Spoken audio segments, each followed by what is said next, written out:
안녕하세요. 이상주 방송입니다. 이 시간에는 축도가 무엇인지 말씀드리겠습니다. 축도란 기원이 아니라는 것을 분명히 해야 합니다. 복을 비는 기도가 아닙니다. 축도라고 축복 기도라고 한문으로 번역한 이것이 오해가 되는데 복을 선언하는 것이 축도입니다. 물론 복을 내려주시는 분은 하나님이십니다. 하나님이 복을 주시는 걸 목사가 선포합니다. 그런데 축복합니다, 축원합니다 하는 것은 기원이죠. 옳지 않습니다. 복을 비는 기도라면 굳이 손 들고 할 필요가 없잖아요. 하나님이 내려주시는 복을 선언하는 것이 축도의 핵심입니다. 우리의 예배를 받으신 주께서 복을 주시는 걸 선포하는 겁니다. 예배는 하나님과 공적으로 언약을 체결하는 거잖아요. 지난 3강 때인가 말씀드렸는데 보시면 좋겠습니다. 공예배는 하나님과 공적으로 언약을 체결하는 것입니다.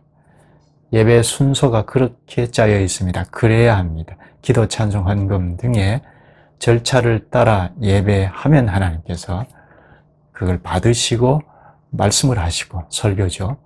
그리고 복을 내려주십니다. 그걸 목사가 대신 선포하는 게 축도입니다.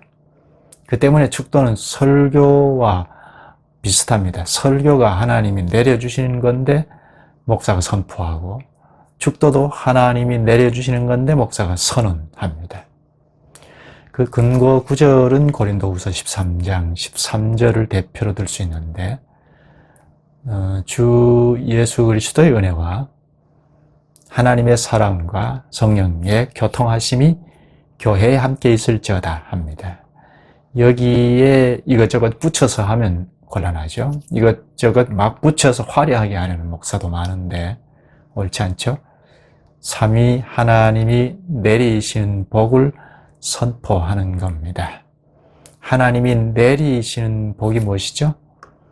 그리스도의 은혜, 그리고 하나님의 사랑, 또 성령의 교통하심, 이게 함께 하신다는 거죠. 그리스도께서 십자가에서 다 이루신 우리의 구원의 은혜, 이를 위해 독생자도 내어주신 이것은 하나님 자신을 다 잃어버린 사랑입니다. 그 큰 사랑, 그리고 성령께서 교회인 우리에게 적용하셔서 교통하게 하시는, 교제하게 하는, 이게 교회의 본질이죠. 교회의 본질이 성도의 교제잖아요. 성령께서 전면에서 일하심으로 삼위 하나님과 교제합니다. 함께 합니다. 이보다 더 큰 복이 없죠. 하나님이 함께 하겠다는 복입니다. 이 복을 받아서 하나님과 함께 집으로 갑니다. 이러한 복을 선언하는 것을 분명히 하지 않으면 목사가 무슨 축복권이라도 있는 것처럼 이리저리 이용하기 쉽습니다. 하나님께서 직접 딱 나타나시면 우리가 다 죽으니까 사람을 세우셔서 선언하게 하신 것입니다. 이것은 이미 구약 교회 때부터 한 겁니다. 오늘 축도의 원형은 민수기 6장 24절에서 26절입니다. 제사장이 성소에서 예배한 다음에 나와서 백성들 앞에서 축도를 하는 건데, 그것이 신약 교회에도 그대로 내려왔습니다. 축도의 원형을 잘 볼 필요가 있습니다. 민수기 6장 24절에서 26절을 보면, 여호와는 내게 복을 주시고 너를 지키시기를 원하며, 여호와는 그의 얼굴을 내게 비추사 은혜 베푸시기를 원하며, 여호와는 그 얼굴을 내게로 향하여 드사 평강 주시기를 원하노라. 세 문장인데요. 문장을 시작할 때마다 여호와는 하죠. 복을 주시는 분이 여호와 하나님이십니다. 여호와라는 말은 언약의 하나님을 표할 때 주로 쓰는 건데 약속을 지키신다는 거죠.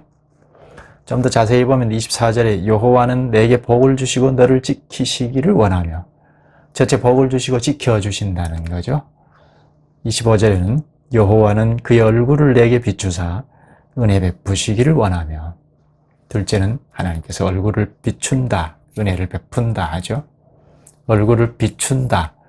주님의 얼굴이 빛이기 때문이죠. 그의 얼굴을 내게 비추사, 비치신 얼굴로 우리를 비추십니다. 주님의 얼굴 방향이 참 중요하죠. 어디를 향하고 있느냐? 우리를 향하신다는 것입니다. 이게 생명이죠. 어두운 밤길에도 빛이 환하게 있으면 넘어지지 않잖아요. 그처럼 어두운 이 세상에서 하나님의 얼굴 방향이 우리를 향한다면 어둠의 길이 아닌 생명의 길로 갑니다. 만약에 주님이 자신의 얼굴을 가리거나 감춘다면 우리는 그만 절망이죠. 죽음입니다. 하나님의 그 얼굴 방향은 우리의 삶일 수도 있고 죽음일 수도 있고 생존의 열쇠이죠.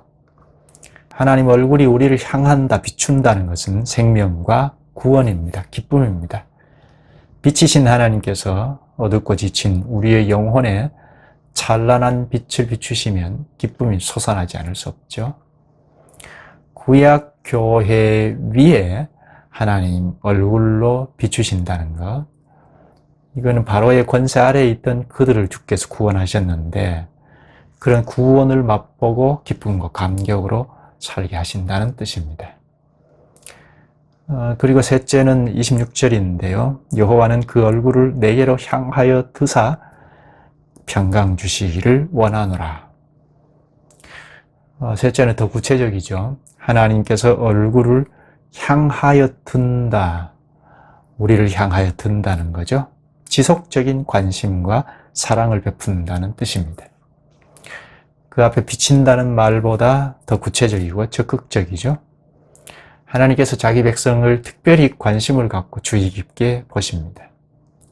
하나님의 관심의 대상이 된다는 건 더할 수 없는 복이죠. 하나님께서 지속적으로 관심을 갖는 건 우리가 이 세상에 살면서 그 어떤 도전도 능히 뚫고 나가서 기쁨과 평안을 누릴 수 있다는 뜻입니다. 우리 하나님은 이처럼 예배하는, 하나님 앞에 나와서 예배하는 언약민들에게 복을 내려주시기를 원하십니다. 특히 26절에 여호와는 평강 주시기를 원하노라 하는데 평화를 선포하는 것으로 그냥 그치지 않고 이 평강의 실체가 되시는 그리스도를 보내주셨죠. 그리스도께서 십자가에서 죄를 다 짊어지시고 우리의 죄를 다 짊어지시고 죽어주셨는데 이를 믿고 나오는 우리를 구원하셔서 그리스도와 함께 평화의 나라, 그리스도의 나라에서 살게 하셨습니다. 평화의 나라에서 사는 우리에게 함께 하겠다는 복을 선언하는 것이 오늘 축도입니다. 축도를 받는 우리는 평화를 이미 얻은 사람들이죠. 만인류가 다 평화를 구하고 간구하지만 늘 시기하고 질투하고 싸우고 전쟁하는 이런 소용돌이에서 벗어날 길이 없습니다. 그런데 연약한 우리를 그리스도와 연합하여 그리스도와 함께 주의 이름을 부르며 예배할 때 평화의 나라에서 살아갈 수 있게 하십니다. 그 때문에 우리는 이 세상 모든 상황을 뒤로하고 늘 주님 앞으로 나와서 예배합니다. 축도를 받고 집으로 돌아가는 우리는 주님과 함께 삶의 현실로 갑니다. 그 때문에 그 어떤 난관도 주님과 함께 헤쳐나가면서 언약민으로 당당하게 살아갑니다. 그렇다면 축도의 핵심이 무엇이죠? 삼위 하나님이 우리와 함께 하심이죠.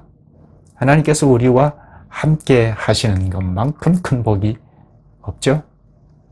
오늘 여기까지 하겠습니다. 계속 시청하시고 도움을 받으시려면 화면 아래쪽에 좋아요, 구독을 누르시고 시청하시면 되겠습니다. 오늘도 주님과 함께하는 복을 받은 자라면 이웃을 향하여 빚을 갚는 심정으로 돌아보시는 여유를 가지셨으면 좋겠습니다. 고맙습니다.